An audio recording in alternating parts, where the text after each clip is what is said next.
Umpamanya saya panen 1 ton ya, dari penjualan itu langsung saya bikin kolam lagi sama bibitnya. Nah, nanti sisanya itu kan sudah tidak nutut buat pakan ke depannya ya, semua itu sambil jalan, tidak berangkat terus duitnya nyenuk enek ya, ndak. Jadi sambil jalan kita nyari-nyari, alhamdulillah juga berhasil.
Assalamualaikum warahmatullahi wabarakatuh. Selamat jumpa lagi bosku dengan LB Shop Channel Wong Desa. Mudah-mudahan para bosku selalu diberi kesehatan dan selalu dilancarkan rezekinya, amin.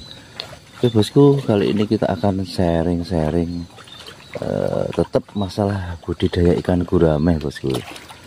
Jadi ini adalah kolam saya yang pertama yang saya buat konten kemarin tuh, saya katakan kemarin kan paling 1 mingguan sudah mau dipanen, tapi ternyata itu kita lagi nunggu antri panen bosku. Jadi dari pihak bakulnya sendiri itu kalau agak sepi begini itu biasanya untuk pengaturan panennya di petani itu juga antri. Untuk kapasitasnya itu antara ikan yang keluar sama yang masuk itu tidak imbang. Jadi paling per hari yang keluar itu 1 kental 2 kental, sedangkan stok di petani itu numpuk bosku. Dan ini terkendala memang siklus tahunan atau untuk bulan-bulan ini biasanya itu kalau masuk mulai musim hujan ini kan ada 1 mingguan ini hujannya datang lagi. Kemarin sudah saya kira itu sudah kemarau soalnya tidak hujan. Nah ternyata ini hujannya makin deras, dan itu biasanya sangat berpengaruh pada pasaran atau pemasaran ikan gurame di restoran bosku.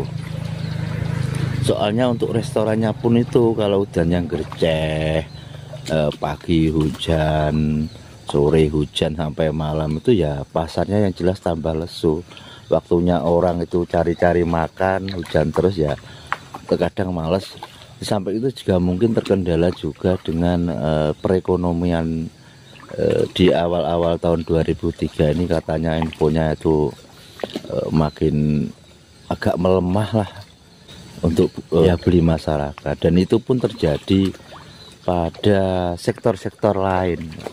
Kemarin itu ada teman saya yang menangani di mitra ayam itu juga datang ke tempat saya cerita, katanya untuk harga ayam hari ini juga sangat lesu, murah. Jadi kendalanya itu sebenarnya stok ya tidak terlalu banyak benar, cuman memang daya beli masyarakat itu untuk hari-hari ini itu lagi sepi, lagi lemah.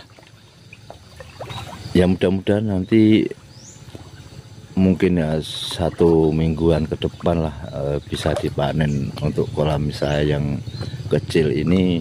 Soalnya biasanya perhitungan saya itu buat rollingan bosku. Jadi ini 1 kolam isi 1000 lebih sedikit ini, nanti kalau panen itu biasanya saya belikan pakan untuk mengangkat adik-adiknya.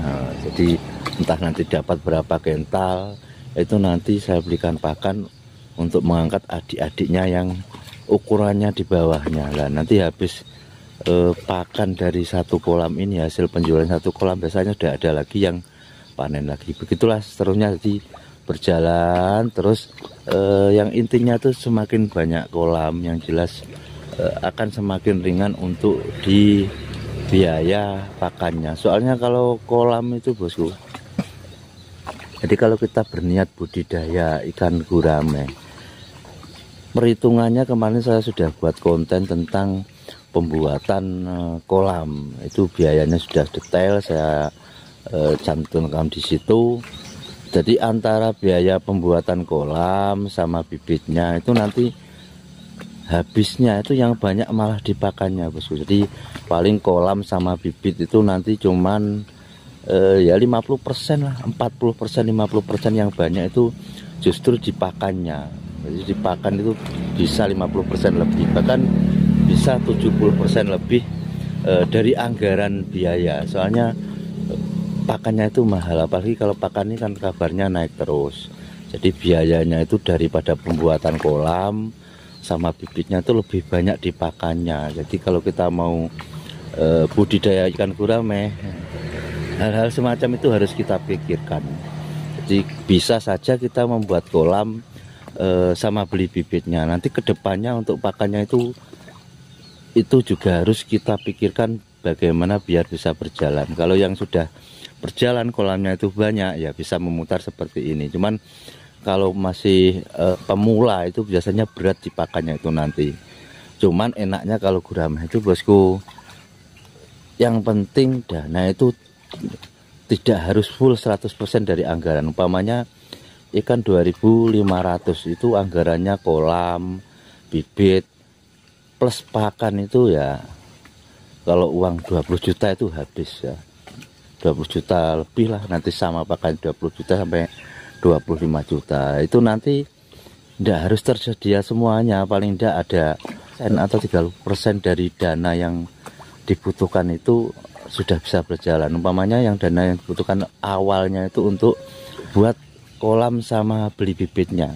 Nanti yang dana sisanya itu yang paling tidak 70% itu untuk pakannya sampai panen. Nah untuk pakan itu kalau ikan gurame di awal-awal itu paling jangka waktu 1 sampai 6 bulan itu pakannya ngirit sekali bosku. Jadi kalau apalagi kalau masih kecil itu paling beli satu sak ya sudah jadi beberapa bulan kalau untuk kapasitas ikan 2.500 ekor lah. Yang berat itu nanti di umur 6 bulan sampai 7 bulan itu pakannya mulai kita harus ekstra persiapan pakannya bosku. Makannya mulai banyak, jadi kita harus benar-benar ada persiapan untuk pakannya. Enaknya begitu. Jadi di awal-awal itu kita banyak butuh dana paling tidak 30% dari anggaran itu, 30 atau 40% sudah cukup. Sama-sama dengan kita bandingkan beternak sapi. Kalau sapi itu kita beli bakalannya saja itu ya bakalan yang bagus paling tidak itu ya sudah 20 juta lah, itu pun tidak bisa nyicil bosku. Jadi dana 20 juta itu kita harus sediakan. Masa beli sapi di kredit ya, jarang kan.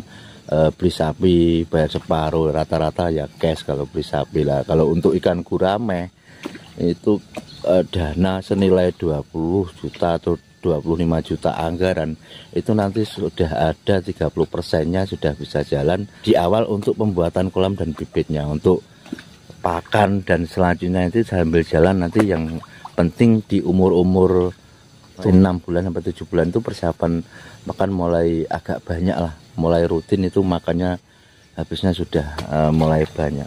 Jadi dengan dana 30% dari anggaran semuanya, entah itu bosku anggarannya mau tebar bibit gurame 1.000 atau 2.000 bahkan sampai 10.000, dana pertama 30% 40% itu sudah bisa jalan.